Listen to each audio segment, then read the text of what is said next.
I am a 17 years old female, and I still live with my mom, my stepdad, and my two half-siblings, 5 and 7 year. My dad died when I was 5, driving me to the hospital. Mom didn't want to pay for an ambulance. He died in the crash and my leg and spine got busted up in a way that has left me needing a cane pretty much ever since. My stepdad's always been a little distant with me. He likes to make jokes about how I'm an early blooming black widow. I think he gets that from my mom, who blames me for my dad's death. I do too, it is my fault after all, so I don't push back on it. Anyway, the point is that with the current situation, my parents are always looking for ways to get my half-siblings active and doing things without leaving the house, and have recently settled on scavenger hunts. I have no problem with this, honestly. I wish they'd stop hiding stuff in my underwear drawer, but it's a 5-year-old and a 7-year-old, so that's not the worst. My problem though is that they keep taking my cane when I'm not looking. I tend to get lost in my homework and my writing hobby and zone out, and having it be one of the items that my half-siblings have to find. When I complain to my stepdad, he's a SAHD, so is usually the one running these things. He scolds me for being selfish and points out that my swivel chair has wheels if I need the bathroom and that they always get it to me before I have to go downstairs for dinner. I tried my mom yesterday, and she said that I was being a brat and that if I wanted a father who cared about me, I shouldn't have killed my dad. I got really upset at that point and called my grandparents, my mom's parents. Dads are dead too. They showed up at 10 p.m. yesterday, and Grandma screamed at them while Grandpa packed my stuff up and helped me out to their car. My mom's been blowing up my phone and email, calling me all sorts of names and accusing me of turning her family against her and trying to get her in legal trouble, since minors can't move out. And I can't help but think that maybe she's. I am a 17 years old female, and I live with my mom, stepdad, and stepsister and stepbrother. I lost my dad to cancer when I was 13 years old. We were very close and his death was a major loss in my life. I wasn't able to keep much of his belongings because of my stepdad's insecurities and lack of sympathy and respect for me and my dad. It's sad to say that mom moved on relatively fast. My stepsister and I share a room together. My stepbrother has the bigger room because he's a man, and as a result me and my stepsister are always in conflict. She wants me out during the day as she uses the room as her art studio. She recently accused me of stealing her tools and convinced her dad to get a lock, so now I'm being forcefully locked out and can't get in till after a huge argument and getting mom involved. My stepsister had an argument with her brother and ruined his gaming console when he was out. He came into the room quietly in the evening, stood by the door and asked me to bring him my stepsister's acrylic paint set. I asked if he got permission. He said yes, so I gave it to him and went back to study. At dinner, my stepsister came downstairs yelling that her brother had access to her room and ruined her paint set. There was a lot of yelling and arguing. Stepdad asked how my stepbrother walked into the room when it was supposed to be locked. My stepbrother admitted I helped him out and brought the paint set to high. My stepsister went off on me, called an accomplice, then ran upstairs and took the gift I prepared for my dad for Father's Day. I picked up flowers I planted from our small garden that I take care of by myself, and prepared a nice wooden letter-shaped pot, used my dad's first initial and filled it with the flowers I picked and decorated it with ribbons. It wasn't that good, but it was like a floral letter. I planned to visit his grave and put the gift there. She damaged it to pieces. It was completely ruined. I yelled at her and kept crying. Mom and stepdad gave her harsh punishment and thought it was fixable, but I was so done I called my uncle, who came and berated my mom and stepdad. Stepdad offered to fix it and punish my stepdaughter harder, but I packed my things to go with my uncle. My mom begged me to stay, but I refused and didn't respond when she kept calling saying she did nothing to deserve to be shunned by me and my uncle, who told the family about what happened. The family told mom not to come visit on Father's Day and are angry with her because I moved out over this. I am a 28 years old female, and I do babysitting on the weekends to make extra cash. There is one family I definitely should have phased out by now, but the kids are cute, and if I don't have another job, it's easy money. My issue is, the mom is never home on time. She used to not give me return times, but finally I started asking, as it made it impossible to get anything done on the weekends. I'd go babysit so she could go to brunch, but she'd be gone from 11 a.m. to 7 p.m. My whole day was gone. After that, she'd start giving me times but never stick to them. She wouldn't even call to tell me, she'd just stay out. On Saturday, I got to her house at 6 and she was supposed to be home by 9. I told her she needed to be on time because I had plans to go out with friends.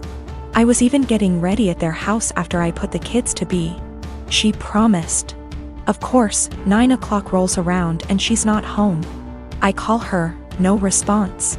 Text, no response. Another hour. Nothing. Still calling and texting. Finally, it is midnight. By this point, my plans are long ruined, but I'm pissed and exhausted. I call her and leave a voicemail saying if she's not home in the next hour, I'm considering the kids abandoned and calling the cops. I also text her this. I try calling her 30 minutes later and it goes to voicemail on the second ring. I text her again and she leaves me on read. If she had reached out saying, hey, I'm staying out until X time, I would have stayed. I don't know any of her family nor the father of the kids, so I can't call them. I gave her a grace period of 15 minutes and tried calling again, finally called the cops, non-emergency line. They showed up and I showed our agreement in text from earlier in the week confirming that she'd be home by 9. They tried contacting her, didn't answer. I was dismissed and they took the children to the police station. I go home and go to bed. I am awoken at 3 a.m. by a frantic call. It's her. Where are the kids? Why am I not here? I tell her I followed through on my threat, check the police station. She cursed me out, I hung up and went to bed. The next day, she sends me an essay saying the kid's father was called and there's a DCF investigation launched against her. She called me every name under the sun, but I didn't think I was wrong until I spoke to a friend with kids. She said I should have just waited it out and refused to ever sit for her again. She asked if her potentially losing her kids was worth me being petty. My apartment complex didn't do traditional trick or treating on Halloween. Residents were advised to set out pre-packaged individual candy bags on their patios / front door areas if they wanted to participate, but the traditional knock on door, physically hand strangers candy was not permitted. So, Halloween comes and the kids are all dressed up and each building has a scheduled time where the kids go door to door. I ended up having to work late, so my neighbor offered to walk my kids around with hers at our building's scheduled time. About 45 minutes later my kids came home with a small bucket of candy. 6 little goodie bags each from individual apartments that participated. Everything was fine. And my kids didn't say anything weird had happened. They were just excited to eat candy once they got home. The next day I took my kids to the park directly across from our apartment complex. My neighbor was there with her kids as well. The kids were playing and she took out one of those individual goodie bags with candy in it from her purse and started to loudly rummage in it. She ate several pieces of candy and my daughter eventually noticed. Ran up and asked if she could have a piece and my neighbor responded, nope, this is my tax candy. Remember that this was my reward for taking you trick or treating last night. I was a little weirded out by that statement and asked what she meant. She said that since she is the one who had to take the kids out, she took 5 bags from each of my kids as a tax. Her son then chimes in and said, you only took 2 bags from us. She responded with, but I'm your mom. I was doing OP a favor so they get a higher candy tax. I was thinking about how to respond when I noticed that she was holding a Starburst candy and decided to just smile and nod and go back to watching my kids. I let her continue to finish off the bag of candy and then said, hey, aren't you vegan? You know a lot of those candies are made with animal products, right? I explained what gelatin was and how a lot of those candies are made with it. She was horrified, Googles it and then told her kids that they were leaving. She said something about how she was going to be sick and stormed off. Now she's giving me dirty looks every time we see her and won't let her kids play if she shows up at the park and we are there. My husband thinks I'm an asshole cause I should have either not said anything about the gelatin or said something right away when I noticed. I don't think it's my job to tell a vegan what is and isn't vegan though, and she deserved it for stealing candy from little kids. When we got home from the park after the gelatin incident, I sat my kids down and asked why they didn't tell me that the neighbor took half of their candy. My oldest kid is 6 and my youngest kid is 4. 6-year-old explained that as they went door to door during their designated trick-or-treating time, she would have my 4-year-old grab 2 bags instead of 1 from each apartment for the majority of them. She explained it to my kids that they were grabbing extra bags for her to be handed over at the end as taxation. So either freaking way she was directly taking candy from my kids or taking candy from other kids through mine. As for the authenticity of her vegan sim, I may have exaggerated when I said super vegan when I first posted this. She claims to be vegan and is very in people's faces about the benefits, etc. It's 100% about the health side. She brags about veganism curing cancer, diabetes, even some mental health issues. I have never once heard her talk about the benefits for animals. She also sells herbal tea products, customized gym clothing, etc. So she totes a pretty big vegan lifestyle. If that makes sense. Now for the gelatin. She knows what gelatin is, she knows what it's made out of, she knows that there are obvious things that she can't eat.